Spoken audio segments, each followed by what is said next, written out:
Hello, students.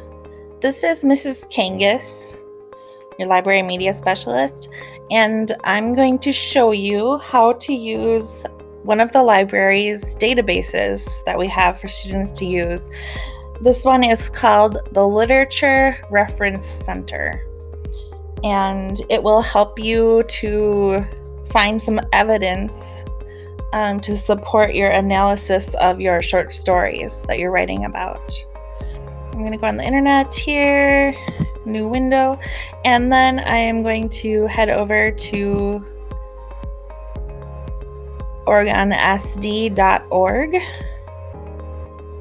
And there's a new tab here. You've probably been using it quite a bit. It says distance learning. We're going to click on that one. And then we're going to head down to the distance learning tab here. And that will bring us to the main pages for all of the schools, for all the distance learning activities. So we're going to go to the OHS page. Okay, so once you get this page opened, I am in the first section here called Academic Resources. And this is where you're going to find all of your library resources. So, this first link here is for ebooks and research resources. And this is just the library homepage, which you can get to all these databases from this page also, but this is a chart I made specifically for distance learning that has all the info on it that you need. All right, so here is this page. It has my contact info if you have questions about any of these things. But basically, it starts off with ebooks and digital audiobooks. And then on the bottom here, we have research databases. So you can use these for any class at any time from anywhere that you have the internet. We're going to be looking at these Gale research databases. Gale is just a company that has a lot of databases to offer.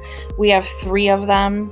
We have Opposing Viewpoints, Global Issues in Context, and Literature Reference Center. And like I said, we're going to be using the Literature Reference Center in this video. So, there are some links here for all the databases. We're going to use this link here for the Literature Reference Center.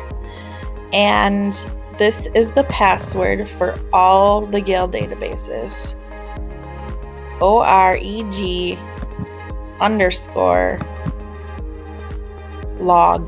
LOG.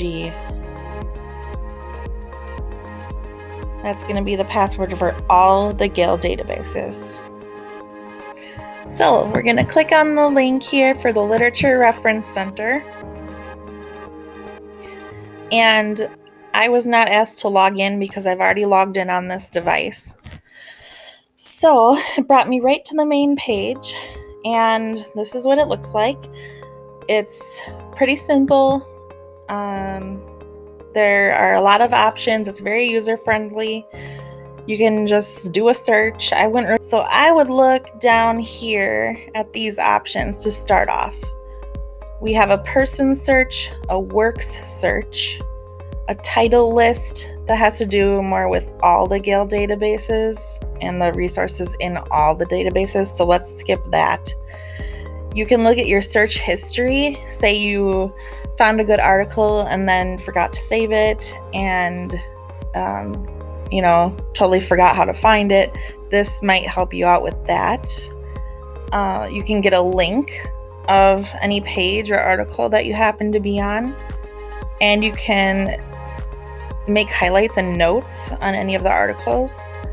However, I'm going to caution you on the highlights and notes option here, because if you're highlighting and making notes on an article, it will only save those highlights and notes for the current session.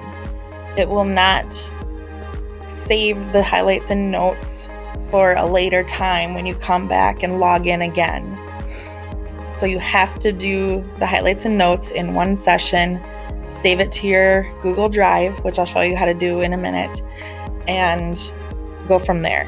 You can't take highlights and notes over multiple sessions. So just be careful with that one.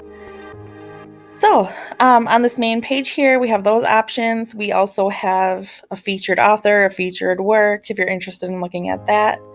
And we have some other search tools. I'll maybe go over those in a minute.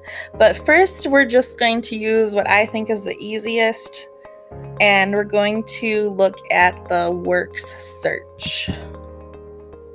So you're going to be looking for your work, your short story that you are studying. Let's say, for example, I am studying the short story, The Yellow Wallpaper by Charlotte Perkins Gilman. So I'm just going to type in the title of my short story. There are many other ways that you can narrow things down. This might be more helpful if you didn't know what you were writing about, or you had forgotten the author or the title, something like that. But we know our story we're writing about, and we're just going to put the title in there and do a search. And as you can see, The Yellow Wallpaper, the short story by Charlotte Perkins Gilman, came up with 54 results. So let's take a look at what our results are. Okay, so we have a few different types of sources here. Well, I'm going to pick an article here and show you the options you'll have when you have an article open. We're going to choose this one for now. And you will see the same options on the top of each page. You will have a translate option, font size, you can make it smaller or larger. You can listen to each article. You can save articles to your Google Drive simply by pressing this button. This is for Office 365. If you use that, most of us use Google for our needs at our school. You can email it to yourself, or you can download a copy of the article. They will have all the main info about the article in this blue box. They will also have some items that you can explore if you're looking for related subjects and themes over on the right side. And then we have our article, and at the bottom is a citation for the article. So instead of us going to a site like EasyBib or Citation Maker, we can simply go to the bottom of each article and find a nice citation already done for us, already created. So it's very easy. They have some different formats. Usually your teachers will request that you use MLA or APA, and you can change that just by clicking on these. So a word of advice is that I would start a new Google Doc for my Works Cited page, and then each time I use an article, I would copy the citation and paste it into that Google Doc and start making a list of citations. Because if I hit Google Drive for each of these citations, it's going to make a new document for each article. And we just want one listing of sources. So I would just copy these citations and paste them into one document. At the top, it also gives you a cite button that will bring up that same function. And you have some other options that are also down here on the buttons. You can send to, download, or print. You can get a link, or you can use highlights and notes. Each article that you open up is going to have all of these same aspects and functions. That is how you use the Gill Literature Resource Center. If you have any questions, feel free to email me. I think you will find this database to be very helpful in your research.